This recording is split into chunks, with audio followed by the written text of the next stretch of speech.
마태복음 6장 5절에서 15절 말씀까지 저희들이 보도록 하겠습니다. 마태복음 6장 5절에서 15절 말씀까지 저희들이 보도록 하겠습니다.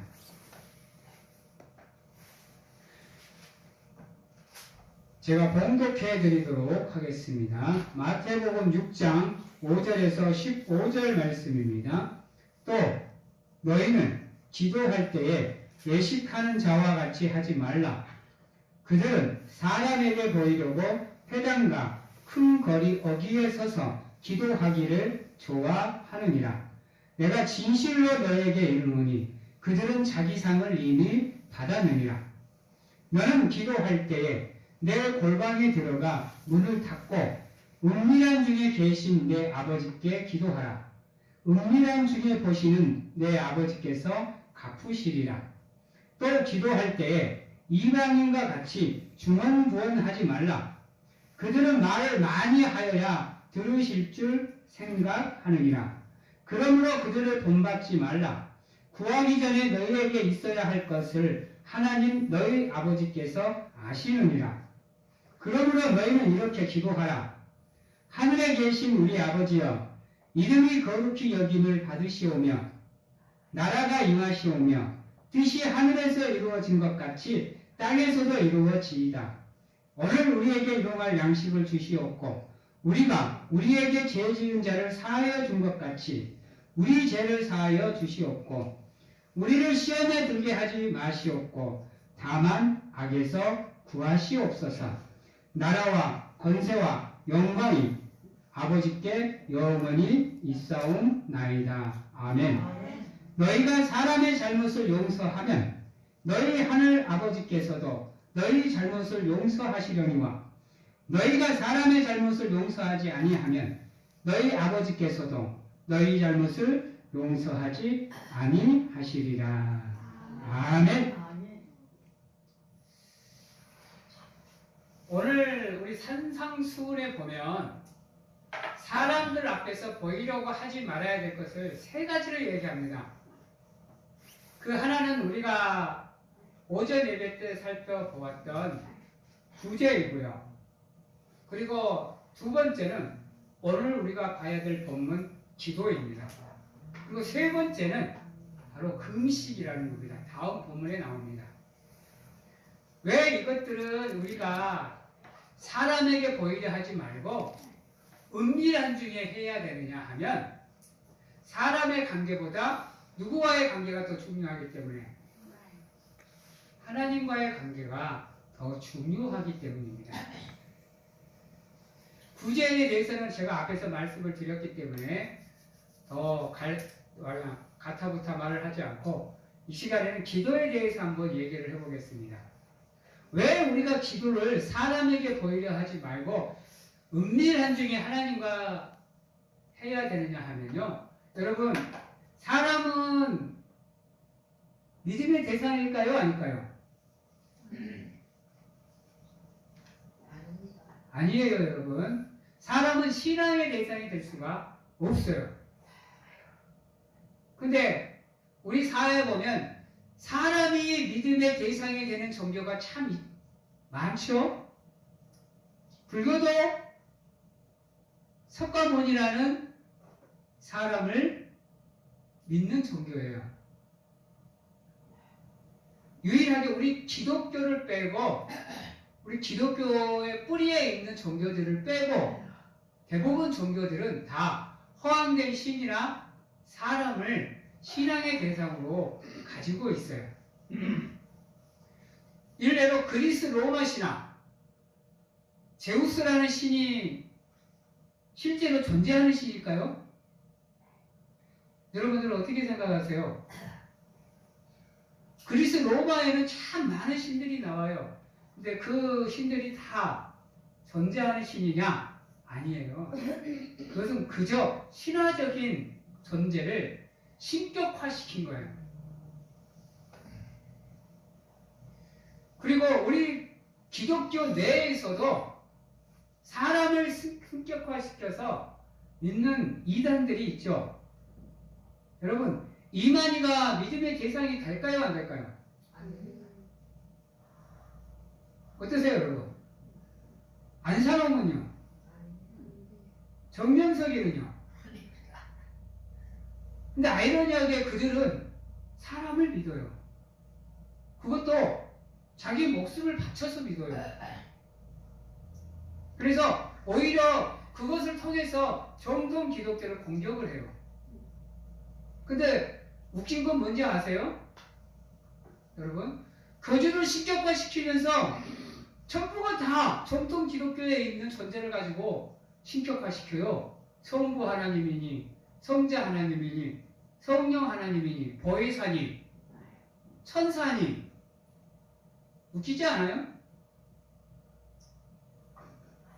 아이러니하게 그들은 사람을 승격화시키면서 기독교에 계시는 우리 하나님을 대상으로 삼아서 사람을 승격화시킨다는 거예요. 그렇게 하지 않으면 그들이 신격화가 안 되기 때문이에요. 걸어 그들은 진정한 신이 아니라는 거예요. 그래서 우리가 믿음 생활을 할 때 항상 조심해야 되는 거, 늘 기억해야 되는 거, 하나님과 나의 관계를 올바르게 갖고 있느냐, 그렇지 않느냐를 살펴보셔야 돼요. 왜냐하면요, 우리도 모르는 사이에 믿음이라는 허울 좋은 허물을 가지고 우리가 하는 행동들을 정당화시키는 경우가 너무 많기 때문이에요. 내가 내 뜻대로 행동해놓고는 이건 하나님의 뜻이다, 이건 예수님의 뜻이다, 이건 하나님의 말씀이다 하고 포장을 해요. 그래서 그것을 남들에게 강요를 해요. 이것 또한 하나님 앞에 죄인 거예요. 여러분, 우리가 신앙생활을 하는 거 나 잘났다고 보여주기 위해서가 아니에요. 그러면 신앙생활을 할 필요가 없어요. 그냥 세상 사람들과 똑같이 사시면 돼요. 돈 많이 벌고 좀 많은 지식 좀 얻고 그 남들 앞에 나가서 잘난 척 좀 하고 돈 좀 있네, 나 힘 좀 있어요 라고 얘기하면 세상 사람들은 따라요. 근데 신앙의 대상은 세상이 아니에요. 그러기에 우리가 늘 혹여나 나도 모르게 내 삶에 신격화된 존재가 있지는 않는지, 나도 모르게 하나님의 뜻으로 포장해서 위선적인 모습을 가지고 있지 않는지를 살펴보셔야 돼요. 그러지 않으면요, 우리는 죄악의 구렁텅이에서 빠져나올 수 없어요. 늘 죄의 도가니탕에서 허덕이고 있을 뿐이에요, 여러분. 그러니 삶이 나아질 수가 없지요. 나도 모르는 사이에 내 삶이 죄악의 구렁텅이에 빠져 있다고 한다면 우리도 모르는 사이에 축복의 길에서 벗어나 있는 거예요, 여러분. 은혜의 장막에서 벗어나 있는 게 돼요. 그래서 여러분들의 삶을 늘 집중적으로 점검을 해보셔야 돼요. 혹여나 내가 뱉는 말 한마디, 혹여나 내가 하는 행동 하나, 일들이 여러분 나 아닌 다른 사람에게 피해를 주고 있다 그러면 그건 신앙생활을 하는 게 아니에요. 여러분, 내가 잘못한 거 인정하느냐 안 하느냐는 여러분들의 삶이 은혜의 자리로 가느냐 안 가느냐가 결정이 되는 거예요. 내가 이렇게 한 번씩 말씀을 준비하다 보면요, 막 가슴이 쿵쾅쿵쾅 뛸 때가 있어요. 막 찔러요, 막. 여러분들 앞에서 이것을 설교를 해야 되는데 과연 나는 여러분들에게 설교를 할 만큼 합당한 삶을 살고 있는가를 한 번씩 설교를 준비하다 보면 막 가슴이 쿵당쿵당 뛰어요.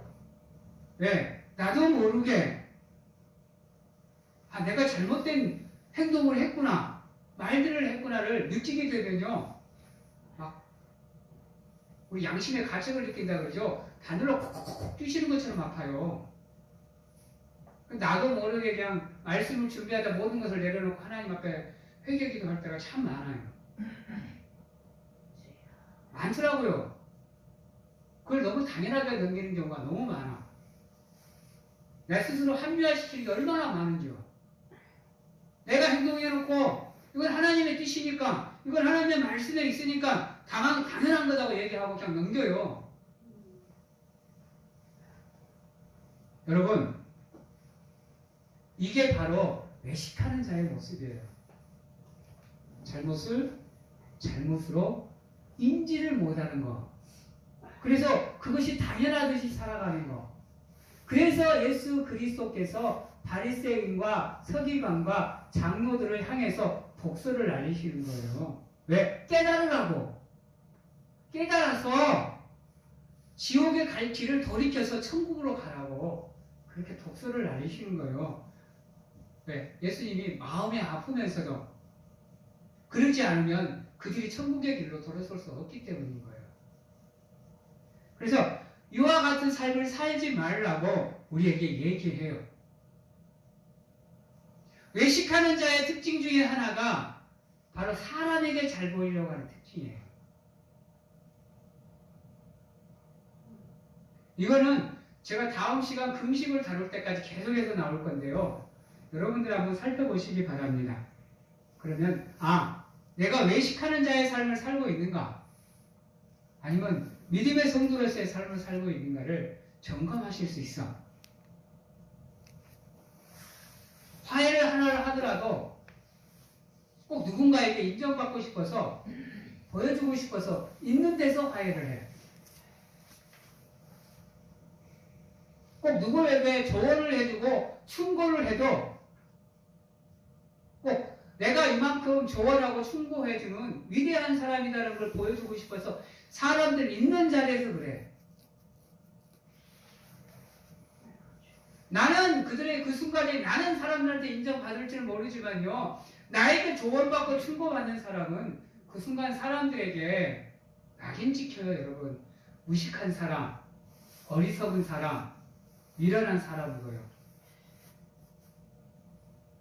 기도도 마찬가지예요. 기도도. 제가 여러분들한테 한 번씩 얘기하지만 난 통성기도 하는 거 그렇게 별로 안 좋아해요. 뭐 필요에 따라서 통성기도 할 수 있어. 근데 우리나라의 통성기도의 특징 중에 하나는 뭐냐면요, 옆에 사람을 신경을 참 많이 써요. 그래서 내가 나는 이렇게 기도 잘한다라고 있는 없는 소리를 막 빽빽 질러가면서 기도해. 옆에서 막 기도 못해서 엉엉엉 하고 막 망설이고 있는데 자기는 이만큼 기도한다고 막 찔러댔겨요. 그러면요, 여러분, 옆에 사람 상처받아요. 그래서 밤은 기도를 할 때 때에 따라서 하라는 이유가 거기 있어요. 왜? 믿음의 분량이 적은 사람은요, 그거에 상처받아요. 그래서 저는 통성기도보다 조용히 묵상하면서 하나님과 1대1로 만나는 기도를 참 좋아해요. 그래서 나는 성도님들 앞에 잘 기도 안 해. 내 반에 기도 공간 목양실 저기서 조용히 저 혼자 기도해요. 물론 때에 따라서 우리가 중보를 해야 될 때는 같이 모여서 크게 통성기도로 같이 기도도 하지만 그런 거 외에는 통성기도 시키는 거 저 별로 안 좋아합니다. 그냥 조용히 골방에 가고 은밀하게 하나님 만나라 그래요. 왜? 그래야 남 기도하기 급한 사람보다 내 기도 기도하기가 더 급하다니까요. 내 속에 제일 이만한 것을 꾹꾹 숨겨놓고 그건 내몰라라 하고 남을 위해서 기도하는 거 별로 보기 좋은 거 아니에요, 여러분. 은밀한 중에 하나님 만나서 기도하는 가운데 내 마음속 깊은 곳까지 숨겨놨던 죄악까지 다 끄집어내서 회개할 수 있는, 그래서 참된 신앙의 길로 나갈 수 있게 나를 준비하는 그런 모습이 좋아요. 근다고 통성기도가 나쁘다는 거 아니야. 통성기도 하실 분들은 통성기도 하세요. 강요 안 해요. 강요 안 하고. 그러나 통성기도보다 은밀하게 하나님을 만나는 기도가 더 커요. 왜? 나를 돌아볼 수 있는 시간이니까. 나를. 사랑하는 성도 여러분, 그래서 6절에 보면 너는 기도할 때에 내 골방에 들어가. 골방에 들어가는 걸로 안 끝나요? 뭐 해요? 문을 닫고 은밀한 중에 계신 내 아버지께 기도하라. 문을 닫으라는 이유는 뭐예요? 여러분, 방에 들어가서 당연히 문 닫아야지. 근데 문을 닫으라는 이유는 뭐예요? 따라해봅니다. 기도해. 집중해라.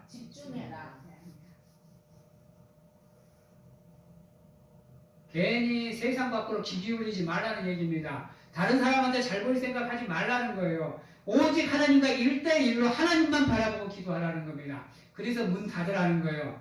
세상의 것이 못 들어오게. 어디 문을 닫으라? 들을 귀의 문을 닫으라. 마음의 문을 닫으라. 하나님과 집중해라. 이 말입니다. 왜요?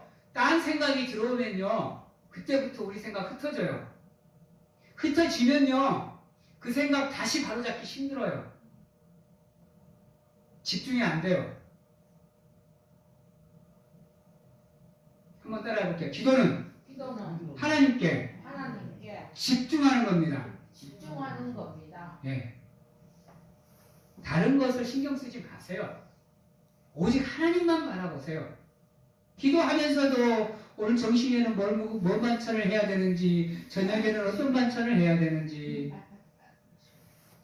우리 집사람이 어디 가서 뭐 하는지, 우리 남편이 어디 가서 뭐 하는지, 좀 하면 농사일을 어떻게 해야 되는지, 뭘 하고 뭐 해, 이런 거 생각하지 말라는 거예요. 그런 생각 한번 들어오면요, 하나님으로 집중해서 마음 모으기가 쉽지 않아요. 그것들이 끊임없이 우리 마음을 두드리기 때문에 신경을 쓸 수밖에 없어요. 그래서 마음의 문을 완벽하게 닫으라는 얘기예요. 그렇게 기도하라는 얘기예요. 그렇게.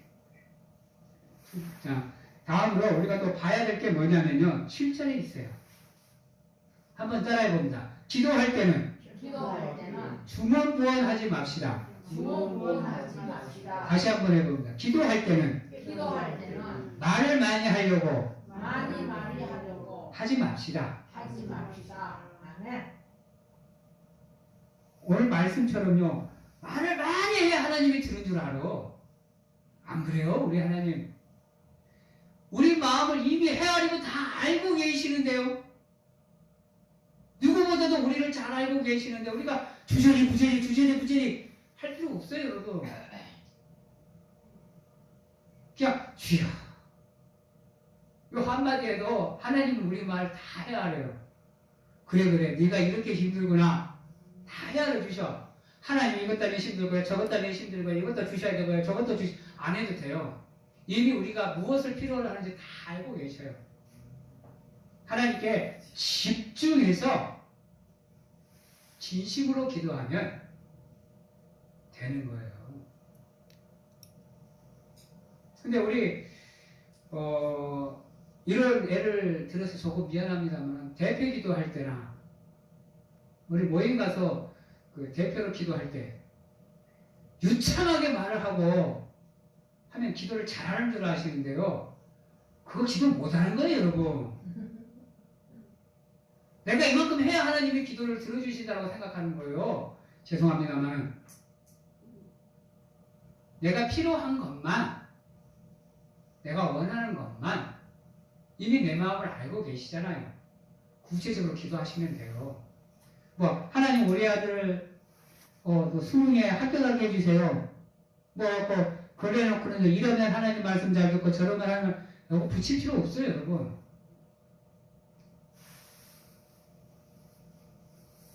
그래서 오죽에 답답하니까 하나님께서 이렇게 기도하라고 가르쳐 주시잖아. 기도할 줄 모르는 우리에게 하나님께서 이렇게 기도하라고 하고 주기도문을 우리에게 주셨잖아요. 그리고 여러분들 주기도문 수없이 외워왔잖아요. 수없이. 다르게 기도할 필요 없어요, 여러분. 주기도문처럼만 기도하면 돼요. 여러분 8절에 보면 그러므로 그들을 본받지 말라. 구하기 전에 너희에게 있어야 할 것을 하나님 너희 아버지께서 뭐 하시니라? 아시느니라. 의심하지 마세요. 하나님이 나를 알고 계심을 의심하지 마시려고. 그것을 의심하는 순간 내 마음속에는 수없는 의심이 들어오게 돼 있어요. 하나님이 이걸 할 수 있을까? 이렇게 큰 일을 하나님이 해결할 수 있을까? 하나님이 나와 함께 하시나? 지금도 하나님이 살아 계시나? 나를 인도해 주시나? 나를 지켜주시나? 내 말은 듣고 계시나? 이런 의심들이 들어오는 이유는 뭐냐? 이 세상 그 누구보다도 나를 잘 알고 계시는 그분을 믿지 않기 때문이에요. 여러분 따라해봅니다. 하나님은 세상 그 누구보다도 나를 잘 알고 계십니다. 아멘. 내 머리털까지 다 세시고 내 몸에 있는 털까지 다 세신다니까요.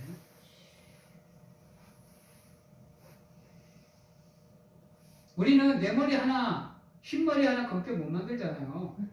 검은 머리 하나 쉽게 못 만들고. 우리가 걱정하고 근심하고 염려한다고 해서 우리 키가 커요?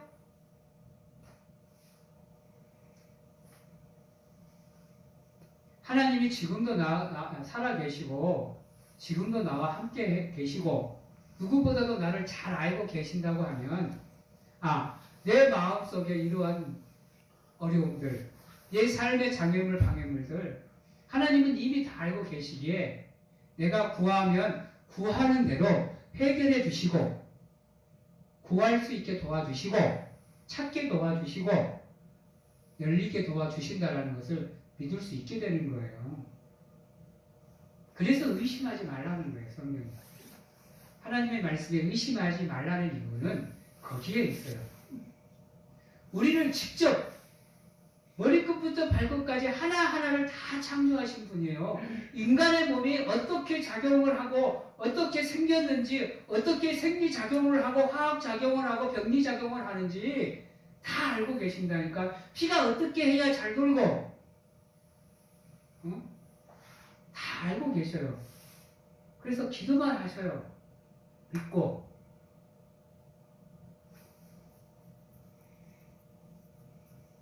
기도를 하시되 골방에 들어가서 기도하시고 그리고 중언부언하지 마시고 그리고 주기도문처럼 기도하시되 첫 번째 무엇을 우리가 먼저 기도해야 되느냐? 9절 그러므로 너희는 이렇게 기도하라. 하늘에 계신 우리 아버지여 이름이 거룩히 여김을 받으시오며 라고 그랬어요. 우리가 먼저 구해야 되는 거 하나님의 이름의 영광이에요. 여러분. 왜 하나님의 약속을 지키는 줄 아세요? 우리와의 약속을? 하나님의 이름의 영광을 위해서 그 약속을 지키시는 거예요. 우리가 하나님을 영화롭게 하는 거, 우리가 예배하는 거, 우리가 기도하는 거, 우리가 찬양하는 거, 다 하나님의 이름을 부르는 거예요, 여러분. 하나님의 이름을 망령되이 일컫지 말라. 십계명에 명시되는 이유가 거기에 있어요. 중요한 거예요, 여러분. 그래서 여러분 세상에 나가서 하나님의 이름을 얘기할 때 함부로 얘기하지 마요. 여러분, 내가 함부로 하나님의 이름을 얘기하다 보면 그 이름이 망령되이 일컬어질 때가 얼마나 많은지 알아요? 때에 따라서 하나님의 이름을 거룩히 부르셔야죠. 내 삶이 개차반 같은데 사람들이 나를 욕할 것 같아요? 하나님을 욕할 것 같아요. 그래서 이름을 망령되이 일컫지 말라는 거, 하나님의 이름을 부를 때는 여러분 신중하게, 진짜 신중하게 하나님의 이름을 부르셔야 돼요. 아무 때나 갖다 하나님의 이름을 빗대지 마세요. 저희들도 한 번씩 장난치면서 하나님의 그 뜻을 우리가 그 빗대어서 말할 때가 있는데요. 그런 것도 다 하나님 앞에 해결거리인 거예요. 내 삶이 잘못된 길로 걸어가면요, 여러분이 기독교인이라는 거 세상 사람들이 다 알기에 여러분들을 욕하되 하나님도 싸잡아 욕해요. 그렇지 않도록 하셔야 되는 거예요. 그래서 우리가 늘 기도할 때 먼저 하나님의 이름을 불러야 돼.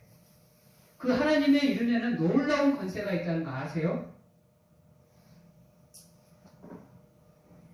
하나님의 이름으로 약속된 그 모든 것은 하나님이 다 지키셔요. 절대로 하나님이 소홀히 여기지 않아요. 두 번째로 10절에 나라가 임하시오며 그랬어요. 하나님의 이름을 부르면서 하나님의 나라도 함께 찾으셔야 돼. 왜? 우리의 믿음의 정착점이 어디예요? 천국이에요, 여러분. 그 천국을 우리가 살아가면서 느끼면 얼마나 좋아. 우리가 하나님의 이름을 부르고 하나님을 찾는 이유는 뭐예요? 내가 살아가는 삶 속 안에, 이 삶 안에 무엇이 이루어지기를 원하기에? 하나님의 나라가 임하기를 원하기에.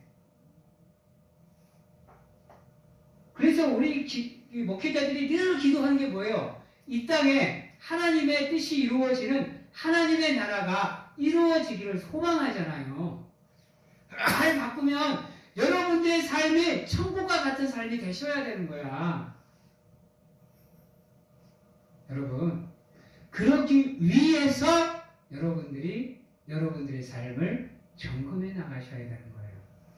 그리고 세 번째로 뜻이 하늘에서 이루어진 것 같이 어디에서도, 여기까지가 바로 우리가 늘 기도하는 하나님의 나라를 구하는 기도예요.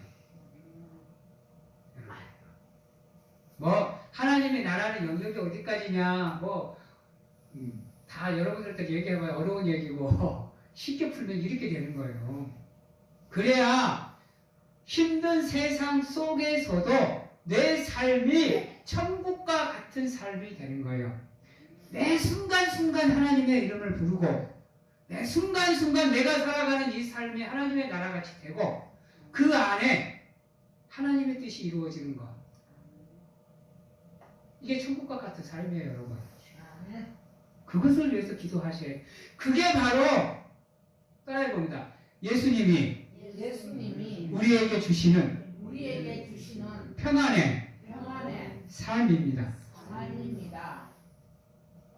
그렇지 않으면 걱정과 근심은 항상 우리를 따라다니고 그게 우리의 스트레스가 되는 거예요.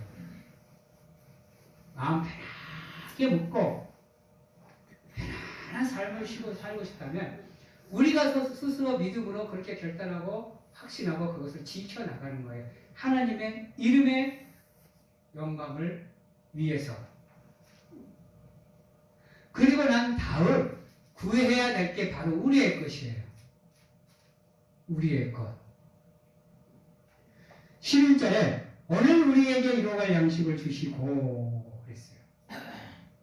하나님의 이름을 부르고 하나님의 나라를 찾고 하나님의 뜻의 이름을 기도한 다음 하늘에서와 똑같이 우리 삶에서도 하나님의 뜻이 이루어지기를 원하는 것, 그게 바로 우리의 일용할 양식, 믿음인 겁니다. 돈 주세요, 밥 주세요, 이거 해주세요, 저거 해주세요, 이것만 우리의 일용할 양식이 아니라 이건 부차적인 거예요, 여러분. 우리의 삶에 하나님의 일용할 양식인 말씀이 충만하면요, 이것은 부차적으로 따라와요, 여러분. 솔로몬처럼, 욥처럼 하나님이 원하시는 게 무엇인지를 찾고 그것을 기도하면 나머지는 하나님이 덤으로 주시는 거예요. 굳이 그것을 목매고 우리가 구할 필요가 없어요. 자식 잘 되는 거, 그것도 굳이 우리가 구할 필요 없어요. 우리의 믿음이 하나님 안에 올바로 쓰면 알아서 하나님이 믿음의 대를 세워주시는 거예요, 여러분. 굳이 그것을 구할 필요 없어. 우리 솔로몬이 하나님께 그거 구했나요? 지혜 달라고 구했지? 그러니까 나머지를 다 덤으로 주시잖아요. 마찬가지인 거예요. 우리의 삶 안에 늘 하나님이 계시고 늘 하나님의 나라가 있고 늘 하나님의 뜻이 이루어지는 삶이면 구하지 않아도 다 줘요. 단 문제는 뭐냐? 그 삶이 쉽지 않은 것에 있기 때문인 거죠. 우리 인간의 몸으로는 그 삶을 살아내기가 쉽지 않기 때문에 문제가 되는 거죠. 그래서 그 다음 구하는 게 뭐예요? 우리의 죄를 사하여 주시옵소서. 아시니까 하나님이 쉽지 않은 삶이라는 걸 아시니까 죄악의 길에서 벗어나서 살 수 없는 존재라는 걸 아시니까 하나님께 그렇게 구해라. 나한테 좀 제발 좀 그렇게 구해라. 그러면 내가 죄를 사해 줄게 라고 회개하라고 얘기하시잖아요. 근데 죄 사함을 구하되 조건이 붙어요. 뭐라고 조건이 붙어요? 여러분, 우리에게 죄 지은 자를 사하여 준 것 같이 라는 조건이 붙어요, 여러분. 조건이. 이 말의 뜻은 14절, 15절에 나타납니다.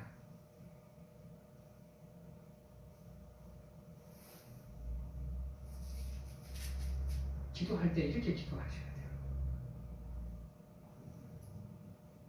내 삶의 문제가 꼬이세요? 아무리 풀려도 줄이 끊임없이 꼬이세요? 풀고 싶어도 해결하고 싶어도 해결이 안 되세요? 남들하고 화해하고 싶고 잘 지내고 싶은데 안 되세요? 내 삶을 보세요, 내 삶을. 내가 그들과 해결하려는 의지가 있는지 없는지,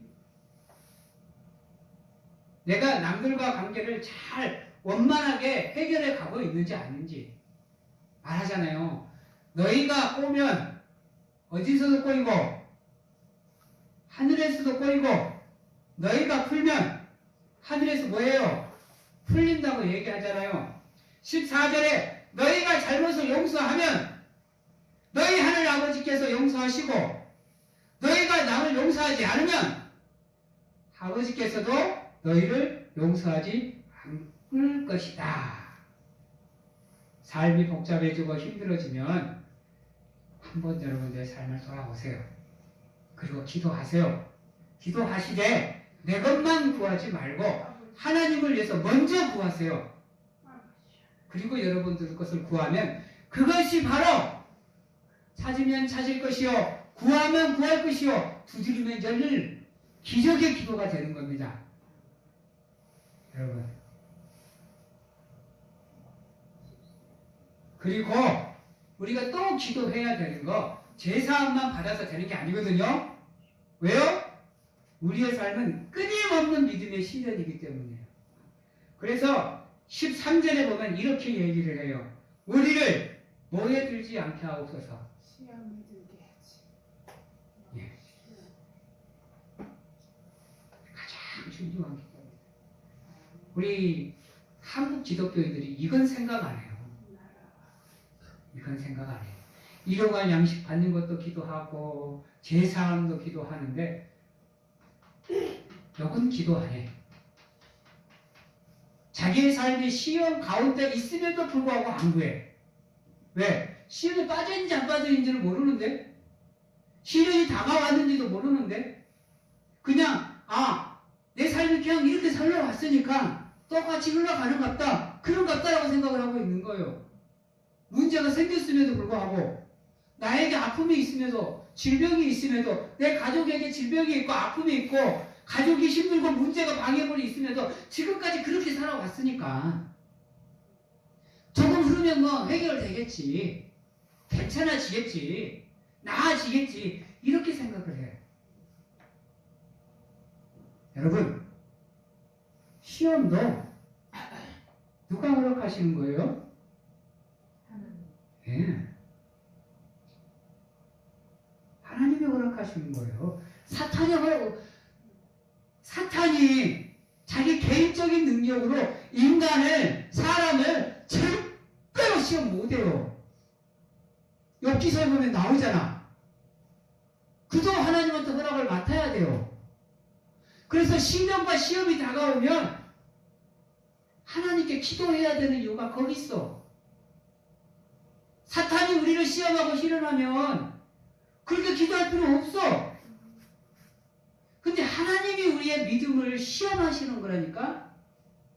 그래서 시험이 다가오면 하나님께 기도해야 되는 거예요. 그 대신 시험에 들게 하지 마옵소서의 뜻은 뭐냐? 아예 시험이 없게 해달라는 게 아니에요. 아예 시험을 겪게 하지 말라는 게 아니에요, 여러분. 시험을 극복할 수 있게, 이길 수 있게 도와달라고 기도하셔야 돼요. 사람인 이상 시험을 안 당하고 살 수는 없어요. 고난을 안 받을 수는 없다니까요.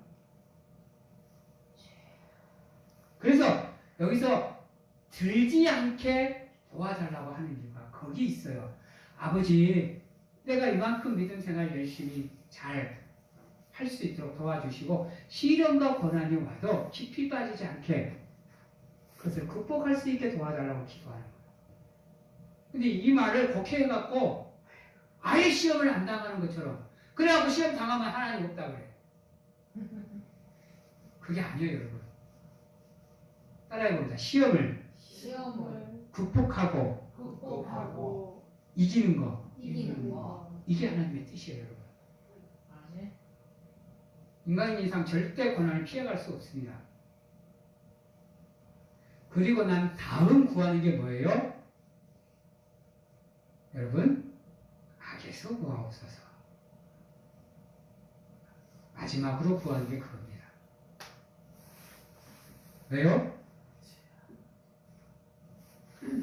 우리가 시험을 받고 있다는 것은 누가 우리를 시험하고 있는 거예요?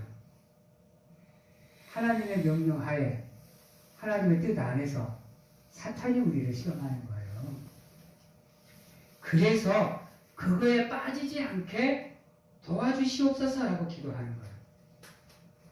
말을 바꾸면 죄악의 길에서 벗어나게, 잘못된 삶에서 벗어나게, 그래서 하나님이 원하는 삶으로 갈 수 있게. 그래서 마지막으로 구하는 게 하나님의 나라요, 하나님의 권세요, 하나님의 영광인 겁니다. 기도는 이렇게 하는 거예요.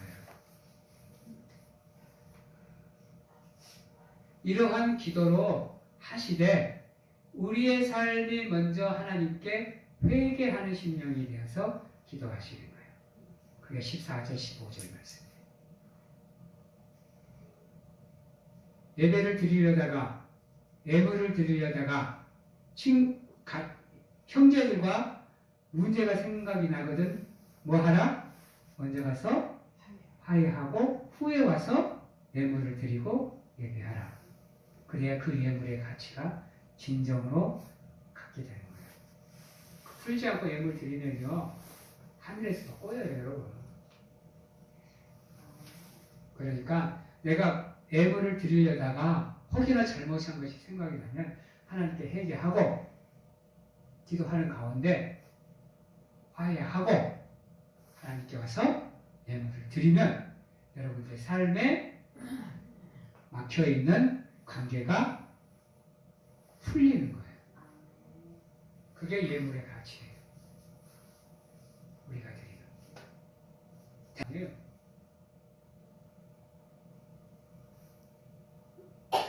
이제 예배를 마치도록 하겠습니다. 여러분, 사람 앞에 보이지 말아야 될 행동 3가지, 구제, 기도, 금식, 그 중에 오늘은 기도를 살펴봤어요.